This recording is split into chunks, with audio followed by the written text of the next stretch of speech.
Joining me on Backyard Basics today is certified herbalist Ellen Zimmerman, founder of Easy's Herbs, and welcome to the program. Thanks, Tricia. We're going to talk about weeds today. Weeds are a plant that we haven't found the use for yet, but there are many of these that we can use and that are actually edible and nutritious. One of the really common ones this time of year is the cleavers, also known as bedstraw. Bedstraw, sticky willy, bedstraw, it actually was used to stuff the mattress of baby Jesus. And it also is the inspiration for Velcro, sticky willy, cleavers. And you'll know it when you're out in the garden and it does this to you. Yes, it's all over the gardens right now. And it's a very medicinal plant too, Gallium aperine. It's used for the lymph system. It actually cleans out the blood and the lymphs. And it's also used for the kidneys. It's an astringent for the kidneys. So I put it in a kidney tonic tea that I use. Yeah, it is very useful. Very useful plant. Now, another one that is not quite as common but very, very useful is the dock. The dock, yellow dock. Rumex crispus is her name. And that is probably the most medicinal plant maybe on this table. It's a bright yellow root, and it's used for even cancer treatment as well as digestion and for the liver, and it helps the body assimilate iron in the body. So it's an incredibly useful plant for acne and psoriasis and eczema. So it's really great for the skin. Very cleansing herb.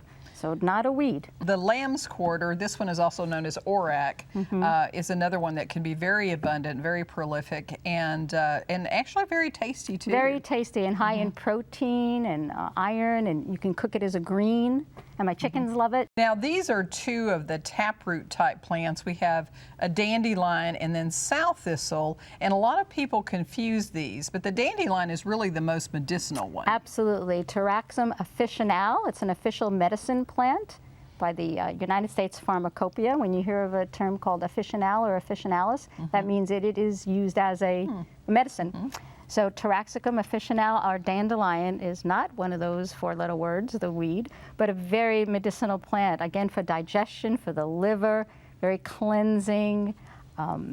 It's put in a lot of formulas for gallstones and things like that, and it does get confused with our sow thistle. The leaves are great in salads and smoothies, and just a very useful plant. Yeah, the leaves are also a great diuretic too. Good for the kidneys. Now chickweed is another one that's abundant in the spring and has a lot of uses. It does have a lot of uses. Stellaria medea, great for nutrition. It has a high nutritional value.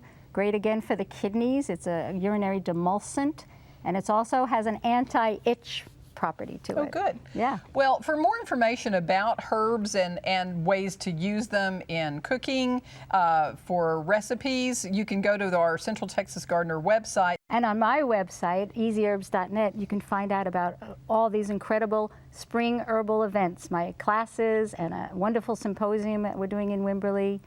So please come to easyherbs.net and learn more about herbs. For Backyard Basics, I'm Tricia Shari. Thanks for joining me, Ellen. Thank you, Tricia.